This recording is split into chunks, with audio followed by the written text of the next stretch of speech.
How's it going, everybody? This is Dopez Gaming, and today I'm doing a offline reaction to a video that was recommended to me some while ago. I played Genshin Impact for the first time in 2023.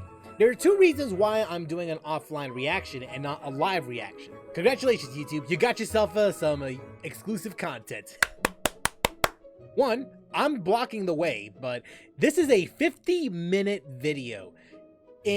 During a live stream, there's only so much time I have for reaction videos. I don't think I'll be able to do this online. The other one being, I'm in an interesting position. As it stands, I am currently a week 1 player of Genshin Impact and is already at AR 60. And I figured maybe it's best that I react to a video about someone who is currently playing the game as a new player in 2023. So it's basically all about perspective. I want to see, as an AR60 player, what a newcomer would see Genshin as. So that's the purpose of this particular video. So without any further ado, why don't we get started? I can't believe I've done it.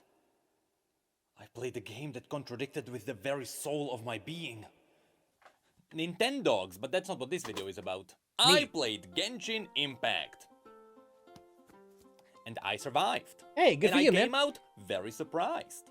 After I swapped to variety on top of just covering the lore of League of Legends. At the beginning of 2023, I wrote down all the universes I wanted to visit.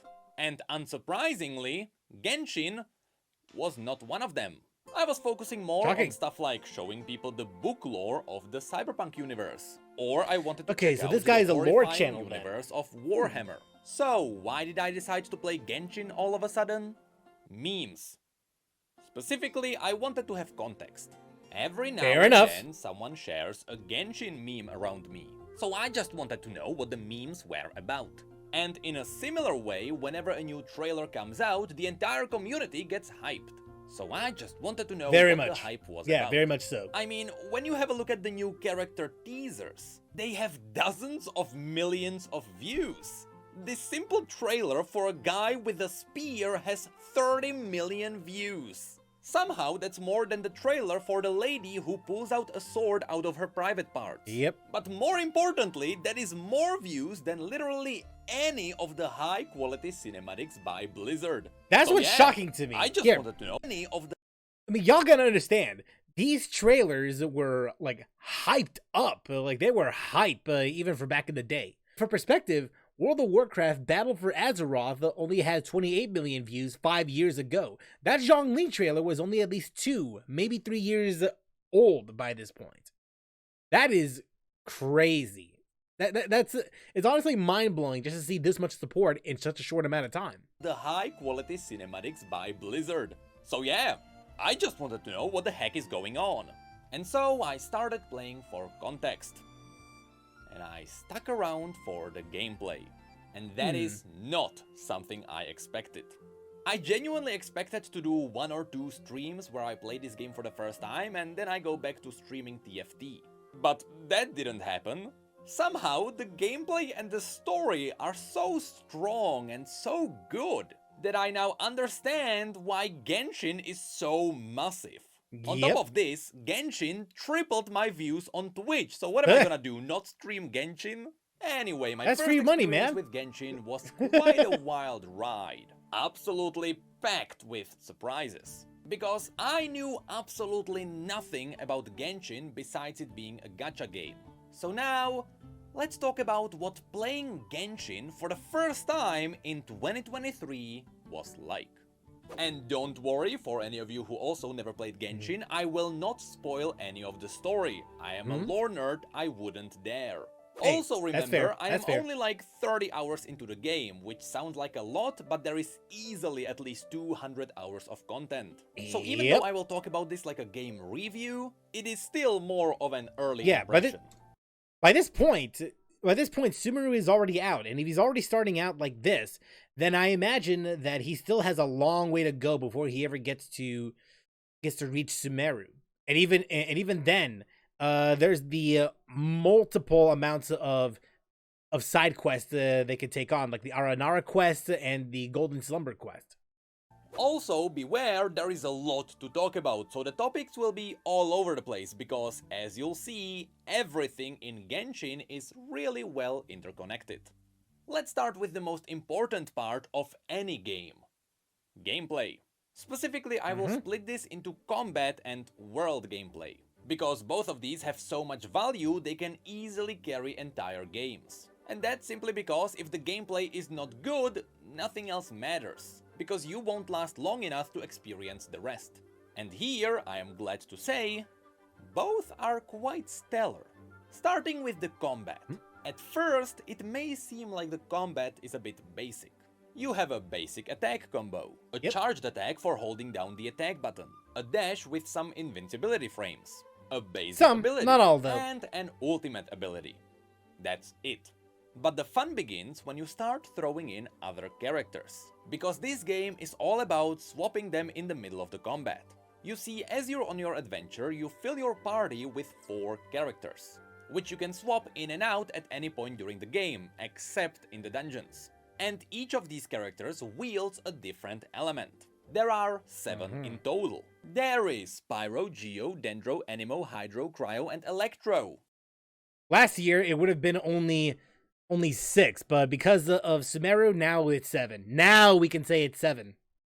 Well, officially, now we can say it's Dendro, only because it wouldn't be until 3.0 that we would get a playable Dendro character. Dendro does exist, and make no mistake about that. There are some enemies that wield Dendro, but it wouldn't be until 3.0, at least 2 years after the game came out, when we would get a playable Dendro character. Really puts things into perspective, doesn't it? Turn that into a rap, and these elements interact with each other in some really cool ways. First of all, it is not exactly like it is in Pokemon, where some types have super effects against other types, because here the 2 elements always react in both ways. Meaning that just as water is strong against fire, so is fire strong against water because it can vaporize it. The only difference here is that the reaction one way may be stronger than the reaction the other way. Also, when it comes to damage immunities, it is simple. Enemies are always immune to their own element. That's it. But besides this, besides just damage multipliers, all of the elements have really unique interactions. Normally, a frost ability is going to slow the enemy, but if you make them wet first, you can freeze them with a frost ability, after which you can shatter them with a geo ability. Or you can cover them with plants, which is gonna make them burn better. Or you can set them on fire and overload the plasma with an electric ability. Or how about you set the ground on fire and send a tornado through it so that it becomes a fire tornado. And recently I discovered a lovely combo where I can use a Dendro ability on water, which is gonna spawn seeds around, which I can ignite and make them blow up. It is insane how well all of these elements play together. And during combat, setting up all of these combos is so much fun. It makes every combat flow like a proper anime fight where a group is working together to defeat the enemy. I really have nothing bad to say about the combat. It works beautifully. Just remember that all of these element combinations also work against you. So the enemies will often be paired against you with synergies. Expect a lot of Hydro mages paired with Frost mages, which is gonna make your life awful. But you see, since elements are the core of Genshin's world, they are used in more ways than just in combat. So let's have a look at what the gameplay loop looks like outside of fighting. Have you ever played Breath of the Wild? Oh boy, here we go again. Point, pretty much everyone knows where Genshin stands. When Genshin was first released only 3 years ago, I thought this game was a lot older. I remember a lot of people made videos making fun of Genshin for being a cheap clone of Breath of the Wild.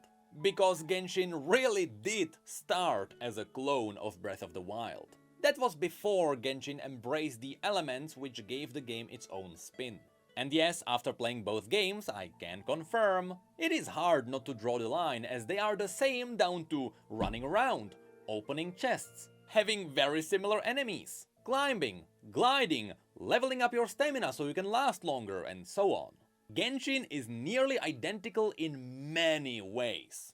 Visually, it looks identical. Which is good. These days, most, if not all, modern successful games take an already existing idea and make it better.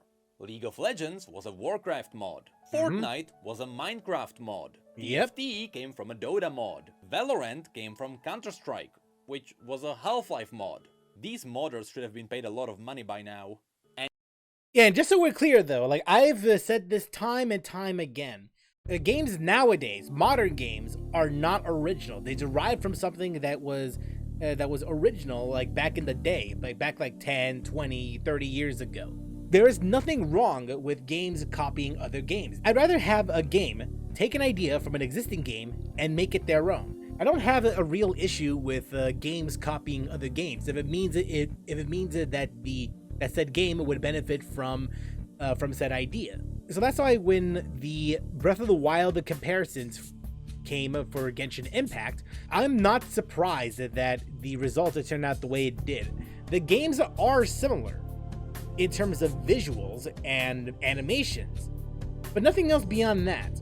Breath of the Wild can't be any further from Genshin in terms of combat, in terms of how the systems work, how the gameplay works, how the elements are taken advantage in Genshin over Breath of the Wild. If game developers can't copy each other, then we wouldn't have Doom clones. We wouldn't even have Halo. We wouldn't have Call of Duty. We wouldn't have Counter-Strike. If it meant that no one could ever copy from Doom or Wolfenstein or any of these other classic shooters. So if anything, I don't mind Genshin taking a few things here and there from Breath of the Wild, because look, it's very clear that Genshin Impact took some inspirations from Breath of the Wild. It's just that they took those inspirations and they made it its own, whether for better or for worse. And in this case, Genshin came from Breath of the Wild. And I'm totally fine with this. There is no shame in taking an idea and making it better. But I have to say, from what I remember, people were really harsh at Genshin at first before it forged its own path. Anyway, when it comes to gameplay, since they are standing on the shoulders of a giant, the base gameplay loop is amazing. At least for me, so far. I hope it doesn't get too repetitive. You go out into the world, you pick your main quest, which gives you a basic direction, but from that point on, you can explore anything at any time. Which is really cool on its own. If you see something awesome in the distance, you can just go there. Yes, maybe the enemies will be a bit higher level, but you absolutely have the freedom to do anything. I fought a level 37 boss with my level 3 squad. Or at least I tried. Although in hindsight, you can better try than never, right? From the very beginning. In this sense, it's kind of like Dark Souls, you just have to learn the pattern. Oh no. With that said, while unlimited exploration is a really cool aspect, a lot of games crumble underneath it, because they don't encourage exploration in a good way. And in the case of Genshin, it is done in a scarily amazing way. Throughout the world, pretty much everywhere you can find little chests. These chests give you a bunch of weaker loot, maybe some crafting material, but most importantly, account experience. You get a smaller amount for small chests and a bigger amount for bigger chests. And you want to level up your account, or as they call it, the adventure level or adventure rank, because the entire progression of the game is locked behind it. First of all, the main storyline requires a certain adventure rank to continue, meaning that if you wanna play the main story, you better go exploring. But also, your characters have certain limitations which unlock at certain adventure ranks. The same goes for leveling weapons and so on. So you want to explore and open chests so you can continue on the main progression. But you know, even in this case, freely running around and opening chests isn't really the main driving force of this system. After what I said, it still may sound boring, because the key is in the way you find these chests. First of all, the exploration itself is fun. You have the ability to climb anything, you have the ability to glide anywhere. These two simple abilities make traversing landscape a lot more interesting. Yeah, funny. Yeah, although it is interesting though. In the overworld, you're able to climb anywhere you want. Whereas, however, in certain dungeons, you're not allowed to climb any of the structures that the game has in its own self-contained world. Although I have seen players go around it by being a little creative, but hey. And it means the world design can also play with verticality. But the way the chests are hidden also matters. Some of them are just randomly found at different places. Some of them are in camps of monsters locked behind killing everything.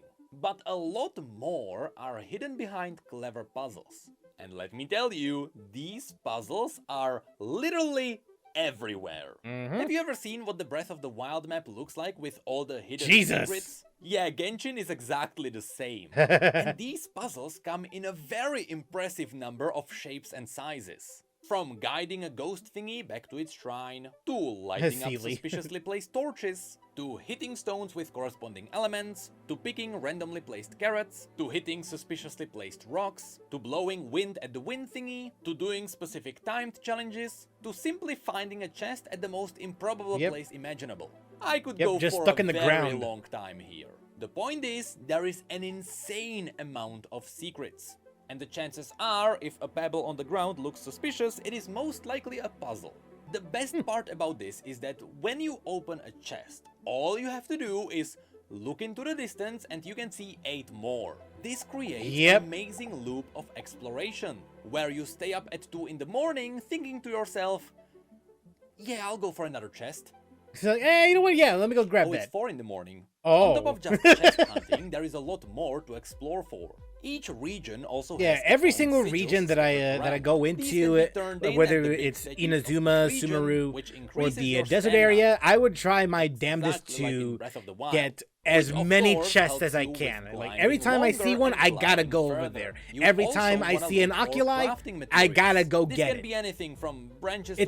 It's basically something that I miss in the early game, back when the game first released, when Mondstadt was a new region, Liyue was a new region. Pick up a frosty flower, you have to warm it up. Once again, playing into the idea of using elements. Speaking of which, I should also mention that yes, elements are widely used in the open world. Wind usually helps you with gliding, but even if you want to simply cook, you have to start a fire yourself.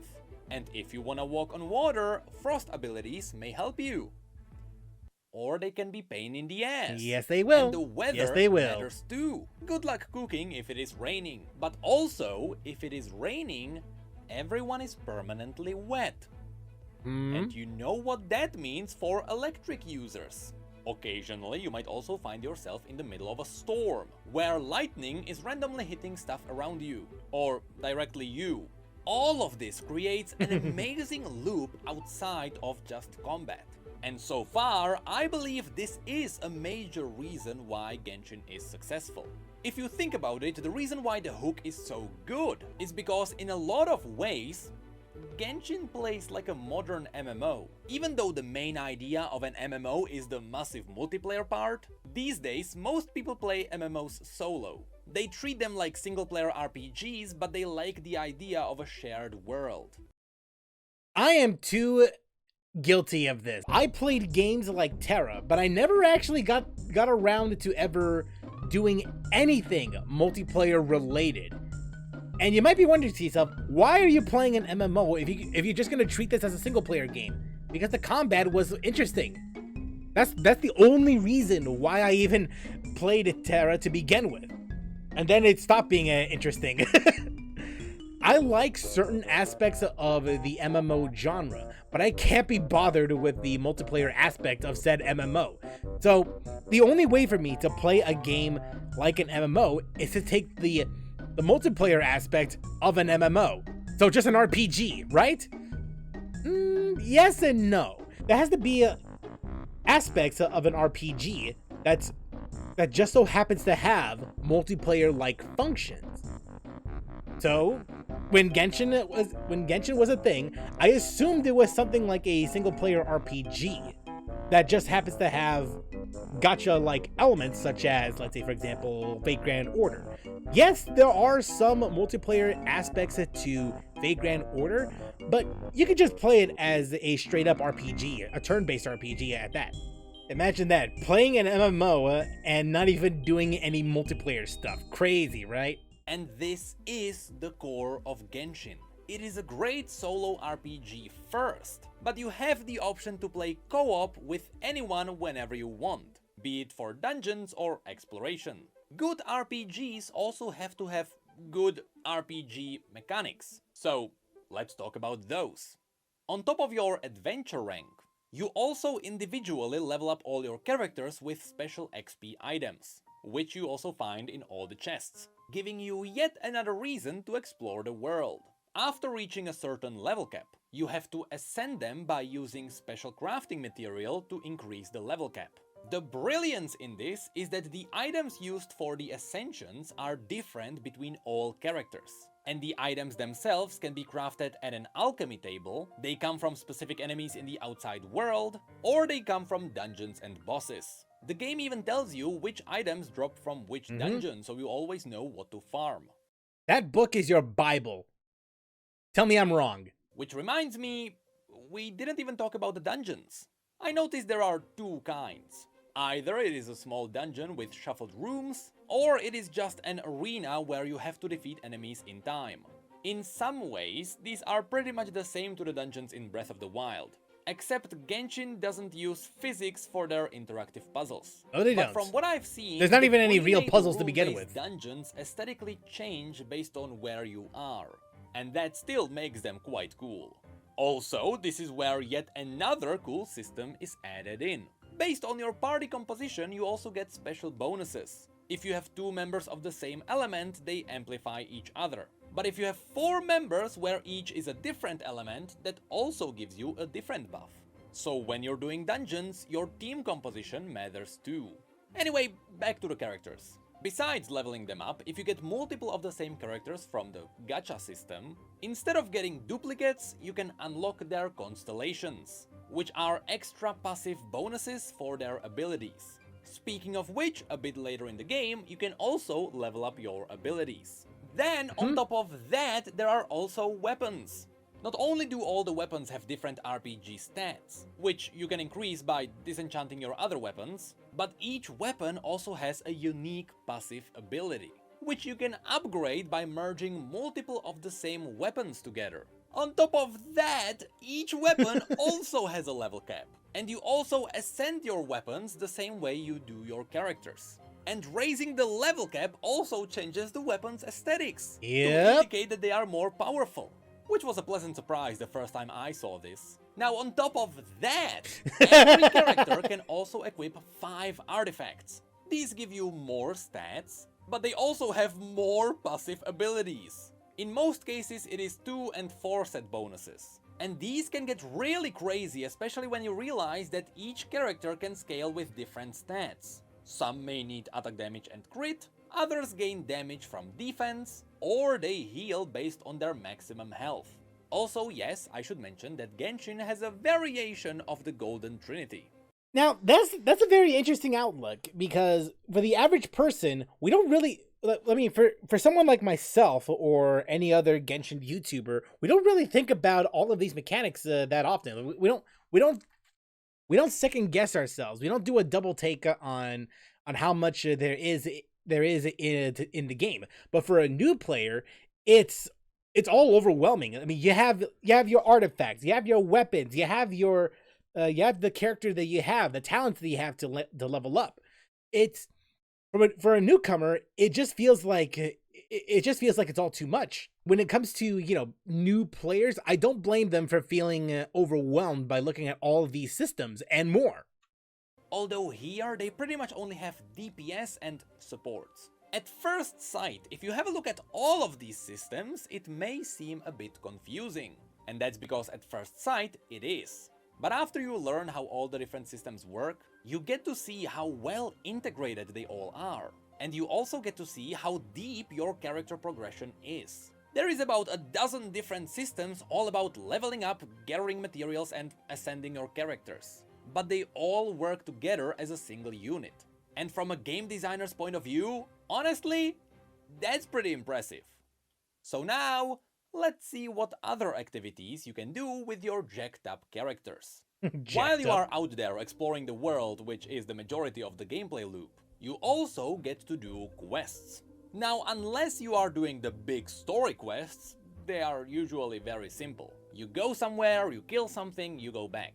And really it's because it all ties together with the entire exploration scheme. Because on your way to the quest you're gonna open about 30 chests. But don't be fooled by the simple word quests. In reality, the entire list of activities is massive. And each kind of content is slightly different. There is no way I can talk about all of them individually. So besides just exploration, this is all the other stuff the game offers you. At least, this is all the stuff I experienced. I don't even know what's in the end game. I'm pretty sure there's gonna be a lot more stuff as I level up. Anyway, there is daily commissions, city reputation commissions, boss tracking bounty quests, weekly quests, main quests, story quests, world quests, randomly spawned world quests, daily world quests, limited events, browser minigames, character progression quests, dating sim, apparently, adventure guide yes and no. Yes battle and no. pass, which actually has a lore and it got its own cinematic, mini dungeons, replay. Real funny when you think about it. The battle pass has a reason to exist. Boss fights, Spiral Abyss, which is a roguelike dungeon crawler sprinkled on top of all of this. I mean, calling it a roguelite is a little disingenuous, ain't it? Honestly though, I'd say what comes close to a roguelite would be the Labyrinth Warriors event. Like that's as close as you could get to a roguelite. This one's more of like a challenge dungeon, if anything. A super glorified challenge dungeon. It's like Torghast, but good. And I'm only like 30 hours in. I know there is a lot more. Apparently you can also catch wild animals, which I haven't seen yet. I also keep... Yes, you can, but I don't even do that. seeing pools of fish, but I haven't figured out how to fish. Not to mention that there is also player housing, which I haven't unlocked yet. And on top of that, it's gonna be a while before you get to unlock that. Playable card game. Just like went in. That's just recent. You can even that just is recent, by the way. Talk to different random NPCs, and they will. And it's a whole lot of fun. Items. I really need to make more time to play that again. How much content there is. It feels like every other adventure rank you unlock a brand new system. But because it is slowly fed to you, you don't get overwhelmed. And also, the game gives you a daily limit so that you don't burn out. There are these moon thingies which replenish decently quickly over time. So far, they don't really feel like a malicious design. Even though these days, with modern mobile games, it is pretty obvious it feels like a mobile game mechanic that makes you wait. Yep. Unless you decide to pay. But it honestly doesn't feel that way. The point is that the dungeons and the world bosses consume this currency. I believe it is 40 per boss and 20 per dungeon. So it acts like a limit to the bigger loot you can get. Yes, they do. With the bigger loot being the... Although, here's the thing though. It does cost 20 for the dungeons, but there is a way to use 40 of them if you condense that resin in the beginning. Before you head in the dungeon. Material for leveling up. So it's not like you are missing out on getting pulls for the gacha system. Overall, it doesn't feel too different to something like the heroic dungeon cooldowns from WoW. Overall, it is amazing how everything fits together so well. Especially how the quests lead you to accidental exploration. What also helps with the consumption is that all the main quests as well as all the story quests are fully narrated. Which brings us to the next part. Let's talk about the story of this game. But again, no real spoilers, I will only talk about generic stuff. Fair For enough. someone who had no expectations at all, I came out pretty surprised. It is true that for some people the first impressions may be rough. And that's for two reasons. First of all, at the beginning you get introduced to Paimon, your companion who is going to stick with you for the entire journey. Yep. And you immediately realize she's not the sharpest tool in the shed. But that's by design. Your main character is silent. They don't speak in any of the major conversations. So Paimon Uh. has to be dumb so that everyone keeps explaining things to her, which is how the main character learns about everything. I guess when you put it that way, I guess I understand where the writers are coming from. But I imagine that there are better ways of tackling this kind of thing, right? Legend of Zelda has a silent protagonist, and they didn't need a companion to dumb things down, right? She is basically a conduit for the story. But that doesn't take away from the fact that at times... I don't even want to finish the sentence. But the good Fair thing enough. is that over time it grows on you. And it gets saved when other characters get thrown in. So you get to listen to more people than just her. Speaking of which, let's quickly mention the voice acting. I don't think... a lot of... I think it's it. I don't think it was ever established that Paimon has a gender, right? It's genderless? I could be wrong. If anyone in the comments can tell me otherwise, let me know. A lot of people prefer the Japanese or the original Chinese voiceover. I am a humble European who enjoys an English dub with English subs. And let me tell you, since Paimon is the first character you get to meet, it feels a little bit like a punch in the guts. However, it all very quickly turns around. And now I can safely say the English dub is definitely good enough to not stand in the way of the story. And a bit later on, the English dub can get amazing. But over time, you are definitely gonna find Thank you for putting up Zhongli, by the way. You're gonna hate. Also, for some reason, literally every single person in my chat knew that the voice actor of Lisa is the same as Evelyn. I'm scared to learn how all of you learned about this. Again, I have to add that the voice acting starts a little bit lower, and then it gets better as you move away from Genshin 1.0. Because Genshin 1.0 has an amazing feature. Nobody knows how to pronounce the foreign names. Liyue, guiding us on how to run Liyue for the coming year. To think I've lived in Liyue all these years and Liyue? never come to see this before. Excuse me? What did he say? I don't know what he said, but he did not say Liyue. I forgot that happened. Mondstadt is to freedom as Liyue is to contracts. Liyue has a strong focus on business and trade. You're saying Liyue way too many times. The 7 leaders of the 7 enterprises of Liyue hold true control over Liyue. What about Liyue? It is super clear at the beginning they didn't know that Genshin would be a massive hit. So when it came to localization, they didn't even have a director for the English dub. It is... Wait, really? They didn't have an English director? That's news to me. obvious they just took the script, they sent it to the voice actors, maybe gave them a few notes, and that was it. Nobody gave them directions on proper pronunciation, and they just accepted it the way it came back. Which resulted in every single character pronouncing the name Liyue in a very different way. Anyway, yes, the voices get better over time, so now let's move back to the story. Simply said, the story is very good. At least after you realize that it is written like an anime, which is very different from traditional storytelling. Normally, a classic story has a hero who has a problem, there is a twist, a solution, a conclusion.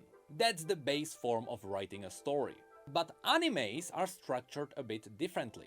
Most of them are about groups of people where everyone has unique quirks. And they band together and they fight big bad. And along the way they get a lot of princess is in another castle moments. It's basically the difference between something like Final Fantasy versus something that... it's basically a difference between Final Fantasy and Fallout, basically. But not only is that to keep animes running longer, but it also serves the purpose of giving the characters more room for a build-up. And any anime fan can tell you that build-up is very important, because the payoff is what gives you the memorable moments. In animes, it is usually a big fight between two characters, both of which also had a lot of room to grow up. And I'm happy to say, after you realize this is exactly what Genshin is doing, you'll see that the story gets pretty good. And they also use the classic way to structure their characters the way animes do. Every character usually has a very powerful quirk, but they also have a comedic negative one. In Genshin, this is something you'll start noticing after the first introduction chapter. And somehow they pull this one off really well for their characters too. So basically, it is one big anime, and it works. I assume that's why the Genshin anime was already locked in. Personally, without spoilers, I only finished fighting the first big boss, and I closed off the first chapter, and the cutscene you get after that, which starts the next chapter, immediately hooked me in. In fact, after that, the story started ramping up rapidly. Yeah, it starts and to pick up. Both on the serious side and on the comedic side. Remember, animes like to combine both to keep the story fresh throughout the entire journey. And for those of you who already know Genshin, I just wanted to tell you, I did the perfume quest. Oh my god. Yeah. You'll never see perfume the same way again. So far, Genshin doesn't seem to be afraid of big twists either. And from what I've been told, it gets even better. Although I have to point out that throughout the entire story, there are dialogue options. But 99% of them don't matter. And when they do matter, they only skip like a really boring short quest before the story goes back onto its rails. Yeah. In most cases, your dialogue options only affect the very next sentence in the dialogue, after which it immediately snaps back. I would say this sucks, but for me, the fourth wall was already broken down by some other games. In fact, even though Mass Effect was always praised for its conversations, you would be surprised how often they do it as well. It is simply just... It is funny that he mentions Mass Effect, because as of recording this video, I just started Mass Effect 3. And as someone who has played through the first two Mass Effect games, I agree with the comparison between Genshin Impact and Mass Effect. Because Mass Effect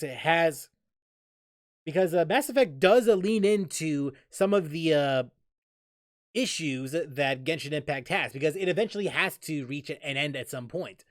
But I would make the argument, I make the counter argument that for a game like Mass Effect, the best part about a game is its dialogue. It's its dialogue choices. For most of the dialogue choices that you do make with this game, it varies. It essentially carries over from one point of the game to another point. Hell, in most extreme cases, it'll carry over from one game to the next. Sometimes not exactly by your fault, but I will admit that there are some scenes here and there for Mass Effect where the dialogue choices don't really matter all that much, aside from the various junctions that you would have to make depending on your Paragon or Renegade bars. Illusion of choice. Anyway, if you're like me and you're in for a good story, so far I feel confident. It seems like that's what we will get here. Anyway, I should call out a really good feature for all the story lovers. The game allows you to replay conversations from all of the main stories at any time, which makes it very easy to go back and look for something you missed. But of course, if you know me, you know I like explaining the difference between lore and story, where a story is focusing on an individual, but the lore tells you the story of the entire universe. And in this case, Genshin has some amazing ways to reveal their lore. You can find pretty much everything you may need in your journal. Not only does this act as an amazing model viewer, but when you inspect each model, the game also gives you a large description of the enemies. And this is where you can find some really interesting lore nuggets. But the monsters are not the only ones who get this treatment. You can also go to Critters and find their lore too. This is amazing! I mean, these crabs have more lore than some forgotten champions in League of Legends. That moment when. And after that one, how about we jump into the weapons? All of which get a short description, but then you notice there is a more button, which gives you a lot more lore. And the same goes for artifacts too, materials, and even food. Food has its own lore. In this regard, digging into the hidden lore of Genshin is not too different from the Soul series. So the reason why the universe of Genshin feels so rich is because it is combining the traditional styled anime story with the deep and mysterious world building from Software, both of which resulted in a pretty interesting world. And now I'm honestly interested to see what I'm gonna find in the future. But now, let's talk about how all of this world building shaped the world. For a game that's all about exploration, of course, it has to have an interesting environment. Because climbing and gliding are key parts. Yeah, you'd be surprised by how detailed Genshin really is when it comes to the lore. A lot of people who are not familiar with Genshin Impact would 9 times out of 10 just degrade the game into nothing more than just another husbando waifu collector, another grindy game, another Breath of the Wild clone, so on and so forth.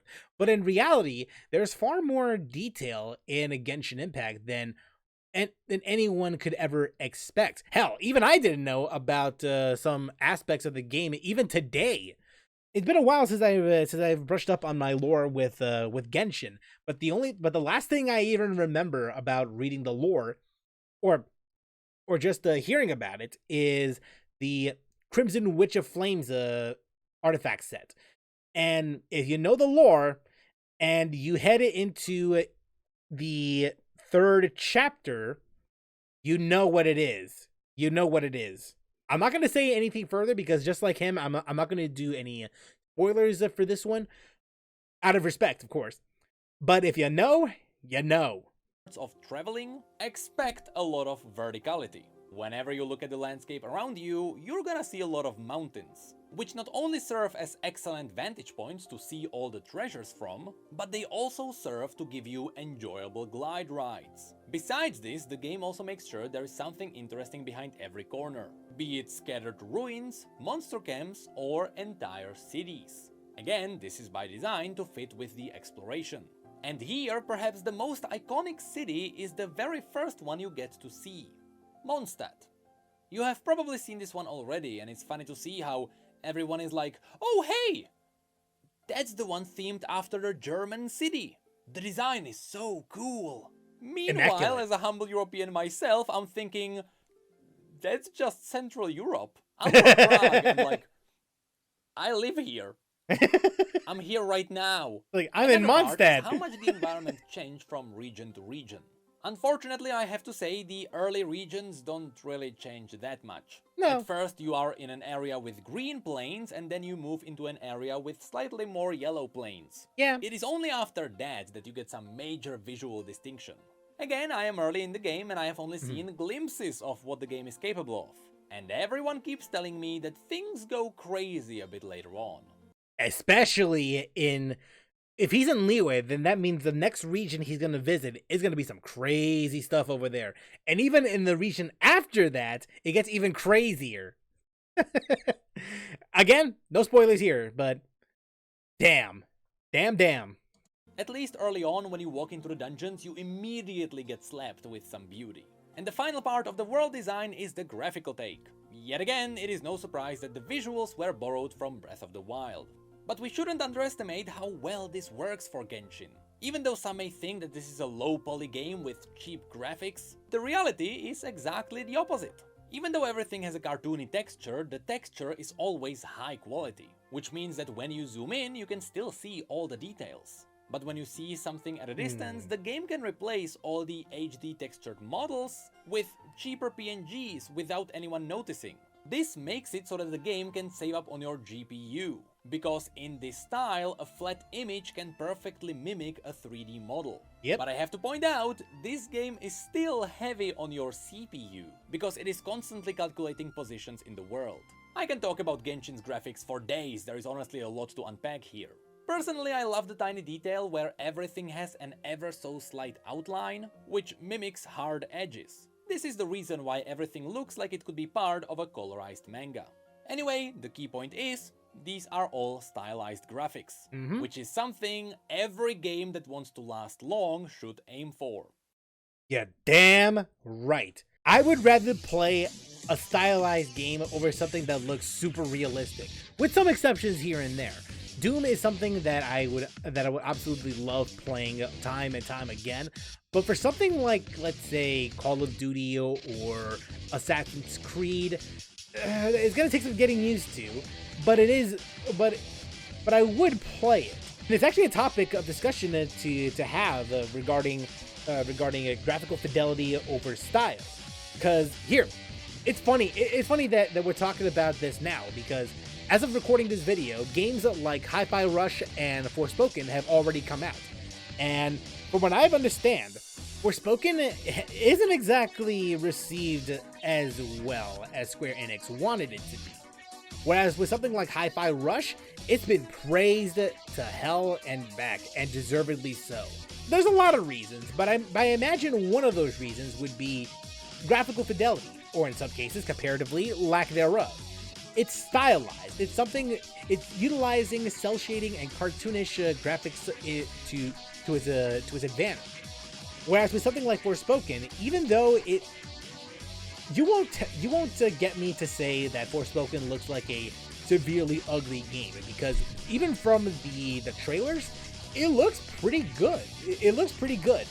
But my issue regarding the visuals of Forspoken is, I get the feeling that in the next couple years, maybe 5-10 years or so, it will look a little outdated by comparison. Whereas with something like Hi-Fi Rush, it will certainly stand the test of time. More so compared to Forspoken. Hell, I can even come up with good examples back in the 6th generation of consoles, PS2, GameCube, and Xbox era. A game like Grand Theft Auto San Andreas would look dated. You can definitely tell that San Andreas is a PS2, Xbox, and GameCube game era. Whereas when you take a look at games like Beautiful Joe, Metal Gear Solid 2 and 3, and Auto Modelista, those games look like they could release in any era, and you wouldn't even think twice about it. So if I have to choose between stylized games over graphically intensive games, I'd honestly rather play the stylized games. Now, if those graphically intensive games were also fun at the same time, then sure, I'll choose one over the other. But 9 times out of 10, I'll likely play a stylized game over a graphically intensive game. Stylized graphics simply age better. Look at WoW, League, and RuneScape. Compare them to games that try to go for realism 10 years later. So even though in Genshin's case the graphics just got accidentally good because they were borrowed from Breath of the Wild, the style is doing wonders for them, and it can easily carry them for the next 10 years. After which the graphics would slowly start showing their age, which is why Fortnite got an upgrade. And when it comes to showing age, rest assured that's something music will never do. From what I've heard, when it comes to music, Hoyoverse is exactly the same as something like Blizzard or Riot Games. The game may be good, but the music is always 3 times better. In Genshin, you're not gonna feel that at the beginning of the game. The music there is really good. It's good. But it is more some pieces here and there are pretty which good. Is not the kind of music that becomes an earworm. But compared However, to later regions, brilliance. it's better. So far, my two favorite so tracks much are better. Combat Beneath Waves, which I had to blindly listen to because it comes from a future area and I didn't want to get myself spoiled. And Beats of Water Drops, which starts with Beats of Water mystical Drops is a good beats one. and boops, then the string instruments join in. Again, if you like this version of the song, wait until you get to the next area. Trust me when I say, it's a whole lot better. I won't say where, I won't say when, but trust me when I say, it's so much better. And then the beat drops. Needless to say, I am still waiting for all the beauty this game presents. And from the little taste I got, I can't wait. Just like you probably can't wait for the biggest thing of this game. The character designs. A wise man once said, I know it, you know it, everybody knows it. They are doing it all on purpose. It is all one pile of attractiveness to get you hooked on the gacha. And there is a lot of exposed legs everywhere. But the good thing about this is that the devs are absolutely self-aware in this. Which means that oftentimes they can play into it for comedic purposes. If you don't know what I'm talking about, this game has 3 kinds of characters. Sexy ladies, skinny guys, goblins. That's it. Also, everyone is white, there is no variety here. On one side, this is pretty sad because sometimes I find some badass design on the enemies. And then I realize, yeah, I'll never Not play as playable. that guy. On that topic, one very popular anime trait is a very old, jacked up guy. Come on, Genshin, at least give me that. On the other side, we have to give them credit where credit is due. Even though Genshin locked its characters in a box with some really hard limitations for the designs, somehow they still managed to make every character look unique, which is an insane achievement. Then again, I only quickly glanced through all the characters because I don't want to get them spoiled. Also, I expected like 20 characters. Genshin has like 60. Yes, it does. Yes, they do. The fact that they managed to make so many friggin' characters and all of them feel unique from one another is a testament, especially in this kind of graphical fidelity.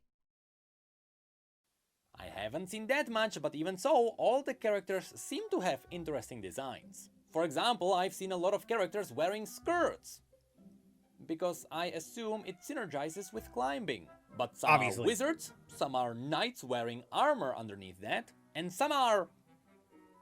Japanese. I don't know what to say about that one, except it is definitely a unique design. Anyway, another limitation of the designs are the weapons. There are only 5 types. A sword, a claymore, a spear, a bow, a book. That's it. All the characters have to fit one of these. If there is a character with a shield, they are only ever gonna use that shield when they are using their abilities. Outside of that, they are primarily a spear user, so the shield is not gonna be permanently out.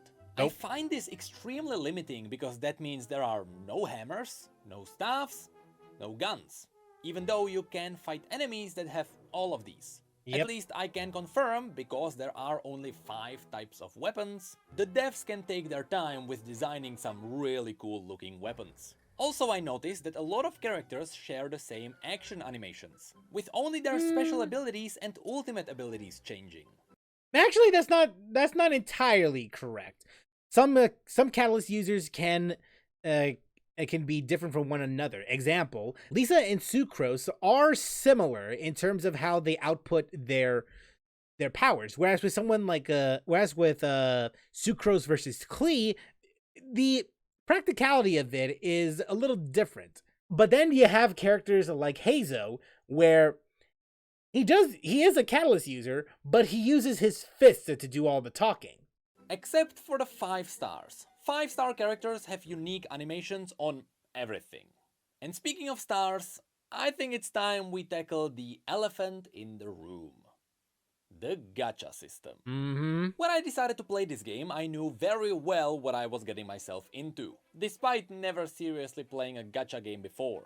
I knew I had strong will when it comes to spending money, but I still braced myself for all the predatory systems that might try to lure me in. After all, that's what gacha games are known for. Yep. And as I played, I found none of it. Now don't get me wrong, the gacha system functions on the very definition of gambling addiction. Yep. And that is still here. But outside of that, the game functions as a very good free-to-play game. You honestly don't have to pay for anything. And I decided to prove it by beating the game without ever paying a cent. There were definitely points where I thought I found a catch, but every time I snoop around I find out that there are no real predatory catches. For example, around the world there are big statues that heal your party, but these statues can only heal you for a limited amount every day. And I thought that was the catch. This would be the time limiter that would lock you into waiting unless you pay.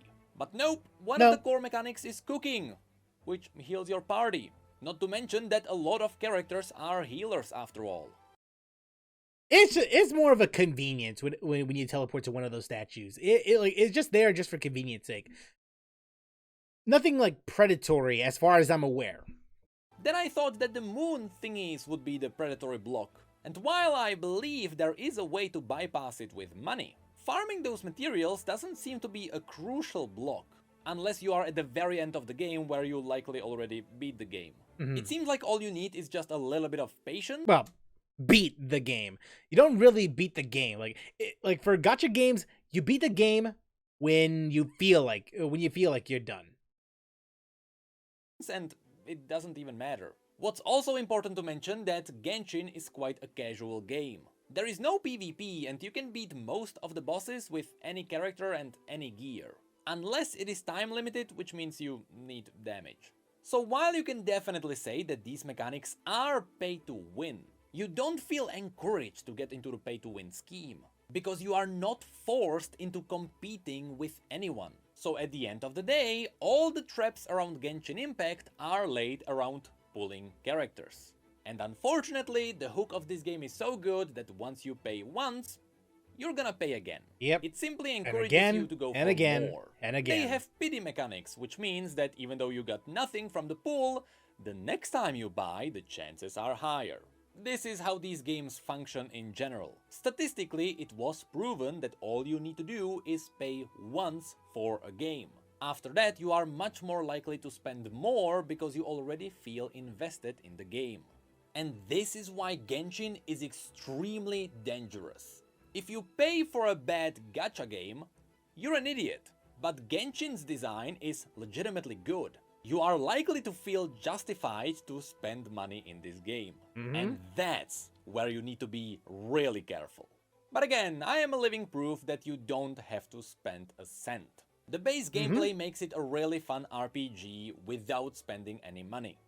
And in terms of meta, you don't even when it comes to meta, when you have a choice to pull for new characters or anything like that, you don't really need to do so, because the 4 stars that you do earn, whether it's in game or if it's in the gacha, a majority of the early 4-star characters that were released around that time are good enough on their own. To this day, Team National, the national team, which consists of Chongyun, Xingqiu, Xiangling, and Bennett, are still top tier. And on top of that, I can mention another cool thing. To buy wishes, which are the core gacha mechanic, you spend a currency known as Primo Gems, which you can get a lot of throughout the game for free. It literally comes from everywhere.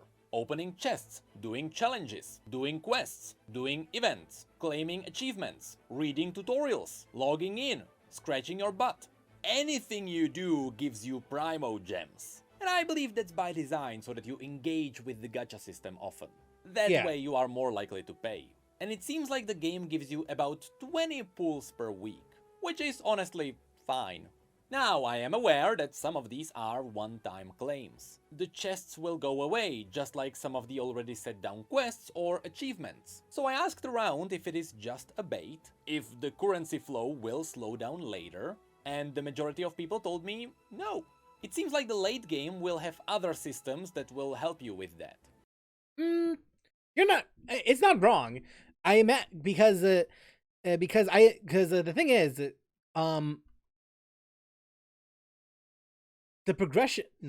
more like the rate in which you get Primo Gems are just as much as you get in earlier regions. In some cases, I'd say more, only because there's so much more stuff to collect later in the game. It is true that at the beginning you get a bunch of wishes for free to try and hook you in. But after that, it seems like there is still a nice and steady stream of Primo Gems. So again, you really don't have to pay for this game to enjoy it. So all you have to do is calm down your horny side. What also helps is that by law, the game has to tell you what chances you have in your wishes. If you want to do your homework, this is the formula for all the drops. Good luck! Now, before we move on, I have to show you something that happened to me. I keep saying that the gameplay is fun and the combat is amazing, but that could be because on literally my first ever pull in this game, this happened. I got 10, I know. What do I do now?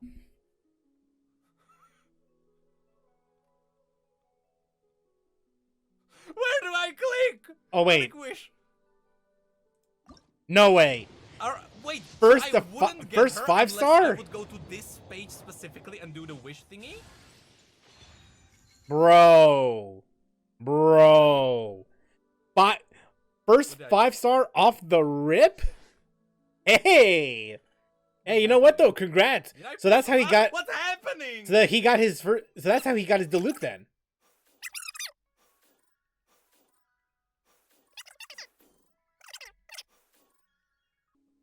So I guess everyone is guessing what character I got. Oh, that's a very cool guy. Yeah, for early game. Yeah, but he's a cool guy. That's a guy with a big sword. And it's on fire. Flamin'. 6% chance. Dude, I've been grinding WoW. I've been grinding mounts that are 0.1% chance. This is fine. Yes, apparently I pulled one of the most desirable characters in this entire game. From Early the game, first early 10 game. free wishes Yeah. you get. And I quickly found out why he is cool. The damage is not really a big point here. No matter how many stars a character has, it should always be somewhat balanced. So that doesn't matter. I just quickly found out that a lot of the obstacles the game sets in front of you can be solved with him. Some puzzles need you to spread a lot of fire around. Well, he has a big fire AoE. When you are mining, a small sword mines a lot slower than a big claymore. So of course, this guy has a big sword. And Well, you can also climb to an area and just plunge your sword into the ground. You can also do that too. It would still work. It's just that claymores are far more desirable in this instance.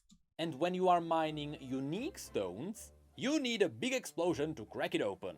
So of course the big sword also causes big explosions. Also, in this game, the character's movement speed is based on their gender and how tall they are. Taller characters are faster than shorter ones, and a male character is faster than female. Of course, this is a tall dude. So yeah, a pretty cool character on my first pull. After Yep. which I did a second pull. But I still feel confident you don't have to pay. You get free pulls anyway, and the game is a blast regardless. Lastly, Wait, so you mean to tell me that literally the next 10 pull that you did, you got a weapon? That's some crazy luck right there. And that this game also have skins. If that's the case. At least I think so. Throughout the last 2 years, they did not release a lot of them. I wonder if it was just not that successful, so they... Well, to be fair though, both the Lisa skin and the Ayaka skin are brand new to this patch. So only God knows if we're gonna get more later down the line. It's just that it's been a while since we had the Red Dead of Night and the Opulent Splendor. That's the thing. They are slowly backing away. But that's it for the game. So that takes us to our final destination. The community. Okay, Well, I'm not gonna say anything. I want to see what he says about the community. Here I have to talk about my own experience. Ever since I started playing Genshin, the Genshin community embraced me. And people seem to really love watching someone experience what they already know for the first time. Once again, my views on Twitch more than tripled, which is something I did not expect. This is simply insane to me. And since I'm having a blast, I think it helps the overall situation. Also, I learned about the memes like or lament, or balls. And as I'm going through the story, people keep spamming in my chat walls of anti-spoilers. Thank you guys. And people are totally fine with me experiencing what is referred to as 1.0 moments. Which means glitching through the early dungeons, glitching through the floor, and experiencing stories where the characters don't even bother with finishing their sentences. Who dares trespass on my mountain? Excuse, can you stop having strokes? Can you finish your lines? Foolish mortal, come forth and receive your punishment. Can you finish your lines? If I got a quarter for every time this happened, I would have 6 quarters. Which is not a lot, but god damn, why did it happen 6 times? So yes, I have to say... So they didn't fix them then? But for every 1,000 people, there is that one guy. It's the guy who really hates it, and he can't stand anyone having fun in this game, especially... Wait, what? There is that one. Kinda great.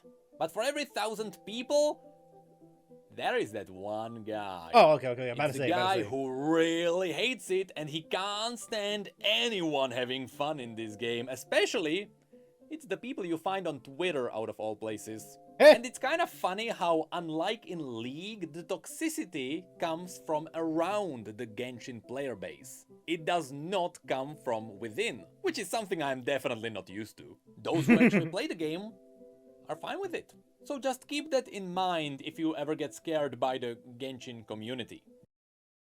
That's a fair outlook. A lot of the toxicity that comes from a community is mostly revolved around stuff like Reddit or Twitter. Though I argue that Twitter is a little more toxic compared to Reddit.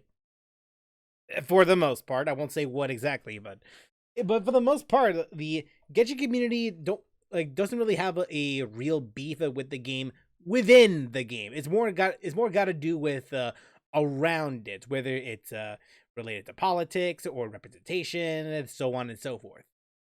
Just don't go to Twitter. That place is a hellhole.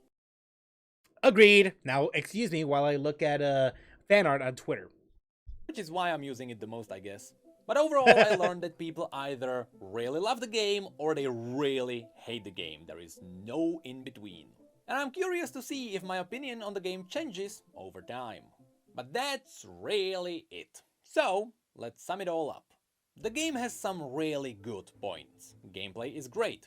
Combat is amazing. Story is very good. Besides PC, I also played Genshin on both PlayStation and mobile phone. I can tell you on PS5 the game looks gorgeous. On my phone, I could do dailies on it. That's fair. I mean, thing is, to me, mobile is more or less the last place I would want to go. If I have literally no access to Genshin other than my phone, I would do it, but it has to be with controller because there's no way in hell I'm dealing with the touchscreen controls. I will respect those who.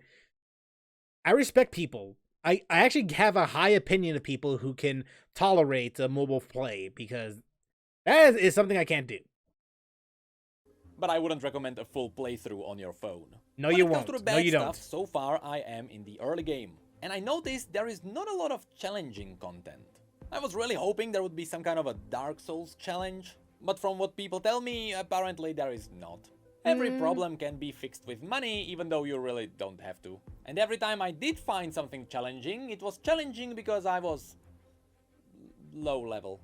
So in the future, I'd really love some optional, harder content. But who knows, maybe the end game is gonna surprise me.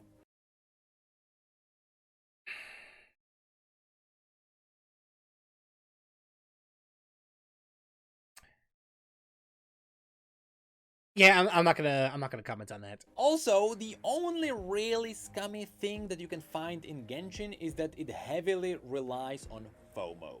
There are events which are really cool, but the content from those events will always go away, which means that entire storylines for some of those characters just vanish. It's usually not stuff that you can buy that goes away, but it's always stuff that makes you log in and hopefully engage with the gacha system. For example, there was an event where you could get Aloy as a character for simply leveling up your adventure rank. A few weeks later, the character became unobtainable. Well, yes and no. Regarding Aloy, she was only available in 2.1 if you logged in via PlayStation. The next patch or 2 patches after, that's when she became available to everyone else, whether you're on PC or on mobile. And she was available for, I want to say, a year. I think she was available for a year, because after that year, that's when you're not able to get Aloy anymore. But the weapon itself is what's exclusive to the PlayStation fronts, whether on PS4 or on PS5. Everything else, I mean, it's up for grabs. At least for a year. You didn't have to buy anything, you just had to log in and get tempted by all the new stuff. This is something I'll get better opinion on as I keep playing the game. But from people I learned that FOMO and events are a big drive for Genshin. Yeah, FOMO is a real. If there's only one thing I have to legitimately criticize, aside from some certain story beats in a certain region, FOMO is definitely the one that's way up there in terms of issues, because it's something that I wish that others could experience in some way or another. As I said before, I really want people to experience the Laboratories event because it is legitimately the most fun content I've ever experienced in Genshin. And that's even after the Lancerite events. Another thing I haven't experienced yet is content drought. I've heard that right before I tried Genshin for the first time, there was a bit of a break between content. But of course, I won't see that because there is a lot of new content there for me. So I wonder if I'll also run into that issue later. Yeah, if you continue playing this game, there's a chance that you will see some content drought. I don't know if it'll be immediate, considering that from what I'm looking at right now, you're still in Mondstadt and you're just exploring Liyue, so it will be a while before you get to see before you get to hit that content drought. Hell, I imagine if you continue playing this game, chances are you'll likely hit a content drought within 6 months to a year. And even with that said, there's a high likelihood that there's going to be more content to explore and digest by then. In fact, I imagine by that time we would see a new region open up.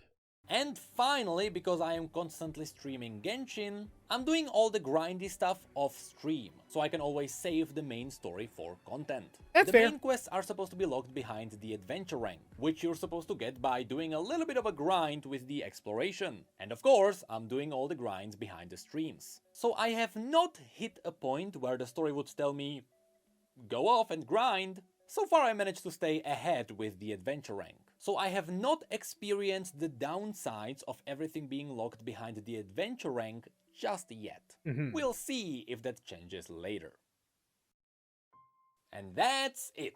That's my first impression of Genshin Impact. I came here expecting some really bad stuff. Perhaps a bit of predatory stuff. And I just found an awesome game that I missed. I will definitely stick around for the anime story. And I might make 2 more Genshin videos. One where I review the entire story, and a second one to summarize my entire journey. I mean, so far I only got through 1.0 and look at this monstrous video. I still strongly doubt I will become a full-on Genshin content creator. I don't have the experience with the world for that. Genshin was supposed to be just a one-time stop on my journey to explore all sorts of video game stories. But then, at the end of the day, I am really glad I picked up this game because it opened a whole new world for me. Which is more than Nintendogs ever did for me. Damn. While I have Anthem as my punching bag, this guy has Nintendogs as a punching bag, huh? It says a lot about me, but regardless. Alright, you know what? Here. You get a like. Because as it stands, this is likely the most detailed video I've ever seen from someone who is brand new into the game. And looking at all of the, looking at the experience, the positive experience that this guy has, Necrit, it's quite refreshing, to say the least. And I'm curious as to what he thinks about the next region that he will visit. Again, no spoilers, but I do wonder what his opinion will look like once he reaches the next region. I have my personal opinions, but I want to know from an outsider's point of view. I'm going to keep my eye on this guy. But if you like videos like these, consider liking the video, subscribing it, and I'll catch you next time. Take care.